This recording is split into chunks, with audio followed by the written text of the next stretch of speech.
नमस्कार दोस्तों, बढ़ती कलम यूट्यूब न्यूज चैनल में आपका स्वागत है। करते हैं आज की ताजा खबरों की शुरुआत। सुप्रीम कोर्ट ने कोलकाता रेप मर्डर केस में सीबीआई जांच के आदेश दिए।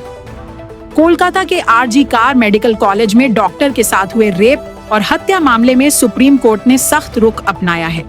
कोर्ट ने एफआईआर में देरी और पोस्टमार्टम रिपोर्ट में गड़बड़ी पर सवाल उठाए। सीबीआई को 17 अक्टूबर तक विस्तृत रिपोर्ट देने का निर्देश दिया गया है। पीड़िता के परिवार ने राज्य पुलिस पर पक्षपात का आरोप लगाया था। यह मामला अब राष्ट्रीय स्तर पर संवेदनशील बन चुका है।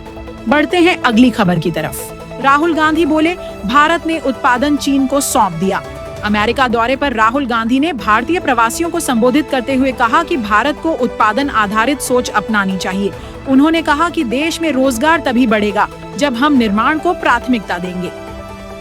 राहुल ने चीन की तुलना में भारत की उत्पादन क्षमता पर चिंता जताई। उन्होंने युवाओं को स्टार्टअप और मैन्युफैक्चरिंग में भागीदारी की अपील की। यह बयान राजनीतिक हलकों में चर्चा का विषय बन गया है। बढ़ते हैं अगली खबर की तरफ। बरेली हिंसा के बाद इलाके में तनाव बरकरार। आई लव मोहम्मद पोस्टर विवाद के बाद बरेली में भड़की हिंसा का असर अभी भी बना हुआ है। कई घरों में ताले लगे हैं और बाजारों में सन्नाटा पसरा है।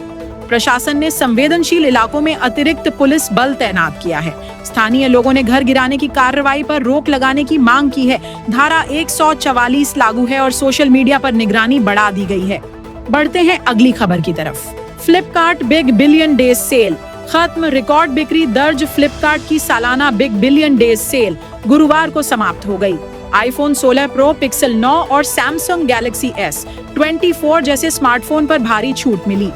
कंपनी ने मोबाइल कैटेगरी में रिकॉर्ड बिक्री का दावा किया है। ग्राहकों ने इलेक्ट्रॉनिक्स, फैशन और होम अप्लायंसेज में भी जमकर खरीदारी की। अब अमेज़न की ग्रेट इंडियन फेस्टिवल सेल पर नजरें टिकी हैं। बढ़ते हैं अगली खबर की तरफ। शेयर बाजार आज खुला। त्योहारी सप्ताह में हलचल की उम्मीद। गांधी जयंती और दशहरा के अवकाश के बाद NSE और BSE आज फिर से खुले। बाजार में शुरुआती कारोबार में हल्की तेजी देखी गई है। विश्लेषकों का मानना है कि त्योहारी खरीदारी से FMCG और रिटेल सेक्टर में उछाल आ सकता है। वैश्विक संकेत भी सकारात्मक हैं, जिससे निवेशकों का भरोसा बढ़ा है। बाजार में अगले सप्ताह तक तेजी बनी रह सकती है।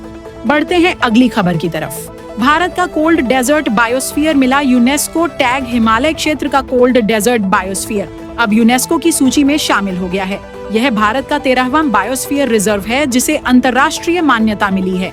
इस क्षेत्र में दुर्लभ वनस्पति और जीव जंतु पाए जाते हैं।